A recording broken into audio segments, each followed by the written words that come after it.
മതിലിന്റെ കളർ നോക്കൂ, ഇന്ന് പാകിസ്ഥാനാ. ആ മതിലിന്റെ കളർ നോക്കൂ. ഇതല്ലേ RSSകാരന് നിങ്ങൾ പറയുന്നത്?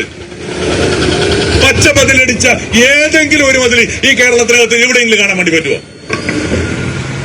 അവരുടെ അപ്രമാദിത്യം ഈ നാടിനകത്ത് വർഗീയ ചേരിതിരിവ് ഉണ്ടാക്കുന്നതിന് വേണ്ടിയുള്ള വലിയ ഒരു സാഹചര്യം ഒരുക്കുകയാണ് ചെയ്യുന്നത്.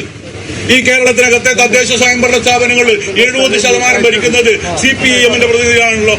ഏതെങ്കിലും ഒരു പഞ്ചായത്ത് ഓഫീസിന് ചുമന്ന കളറടിച്ചിട്ട് നിങ്ങൾ കണ്ടിട്ടോ? ഏതെങ്കിലും ഒരു പഞ്ചായത്ത് ഓഫീസിന് BJP-ക്കാരൻ തുടരുന്ന കേരളത്തിൽ പൈസ ഇറങ്ങണമെങ്കിൽ നിങ്ങൾ ഇതാ കാവി പെയിന്റ് അടിച്ചോളണം, എന്റെ തലമണ്ട ഒട്ടിച്ചോളണം എന്ന് പറയുന്ന നരേന്ദ്രമോദിക്ക് തുല്യക്കാരനായി ഈ കാസർകോട്ടെ നഗരസഭയിലെ മുസ്ലിം ലീഗുകാർ മാറുകയാണ്.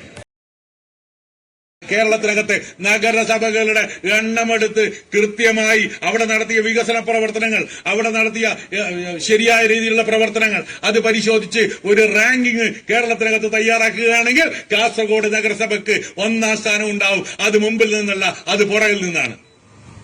ഇപ്പൊ വോട്ടർ പട്ടികയിലേക്ക് വന്നാൽ തിരികെ കയറ്റുന്നതിന് വേണ്ടിയുള്ള ശ്രമം. ഇപ്പൊ കഴിഞ്ഞ ദിവസം ഈ 22ാം വാർഡിനകത്തുള്ള 4 പേര് ഹൈക്കോടതി പോയി. ഹൈക്കോടതി പോയ ഒരാളെ ഞാൻ പരിശോധിച്ചപ്പോ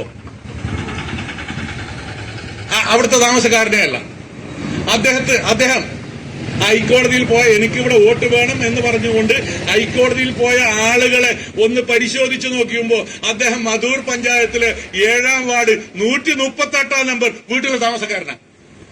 മധൂർ പഞ്ചായത്തിൽ വേണം ഇവിടെ. അപ്പൊ ഇവിടെ അദ്ദേഹം വോട്ട് അപേക്ഷിക്കാനുള്ള കാരണം ഒന്ന് മനസ്സിലാക്കി. അപ്പോഴാണ് ഇത് മനസ്സിലായത്. ഫോർട്ട് റോഡ് വാർഡിനകത്ത് മത്സരിക്കാൻ വേണ്ടി പോകുന്ന അദ്ദേഹത്തിന്റെ പെങ്ങളാ, അദ്ദേഹത്തിന്റെ പെങ്ങളുടെ ഭർത്താവ്. സ്വന്തം അളിയന് വേണ്ടി ഈ വാർഡിനകത്ത് വോട്ട് ചേർത്ത് അട്ടിമറിക്കുന്നതിന് വേണ്ടി അതിനുവേണ്ടി ഹൈക്കോടതിയെ സമീപിച്ചിരിക്കുകയാണ്. അപ്പോ ഈ കോടതി ഇവരൊക്കെ വിചാരിക്കുക ഈ കോടതി ഇവർക്ക് ഈ സൗകര്യം ചെയ്തു കൊടുക്കും എന്ന ധാരണയിലാണ് കോടതി പോയത്. കോടതി പോയി ഉദ്യോഗസ്ഥന്മാരെ ഭീഷണിപ്പെടുത്തി വലിയരാക്കുന്നതിന് വേണ്ടിയുള്ള ശ്രമം. ഇന്ന് രാവിലെ ഈ വിഷയവുമായി ബന്ധപ്പെട്ട്, ഈ സമരവുമായി ബന്ധപ്പെട്ട് ഞാൻ ഈ വഴിക്ക് പോകുമ്പോ ഒരു മുസ്ലിം ലീഗുകാരൻ പറയാണ്, ഒറ്റ ഒരെണ്ണത്തിനും വിടില്ല, ഞങ്ങൾ എല്ലാത്തിനും കാല് വെച്ച് വിളിക്കുന്നു. കാല് വെച്ച് വിളിക്കാൻ ഇവരുണ്ടാക്കി കൊടുത്ത കാലല്ലേ? അങ്ങനെ കാല് വെച്ച് വിളിക്കുന്ന ആളുകളാണ് നിങ്ങൾക്ക് വലിയ സ്വാധീനമുള്ള സ്ഥലങ്ങളല്ലേ? വലിയ പ്രതിരോധം ഈ നഗരസഭകൾക്ക് CPM-ക്കാർക്ക് ഒരു സംശയമില്ല.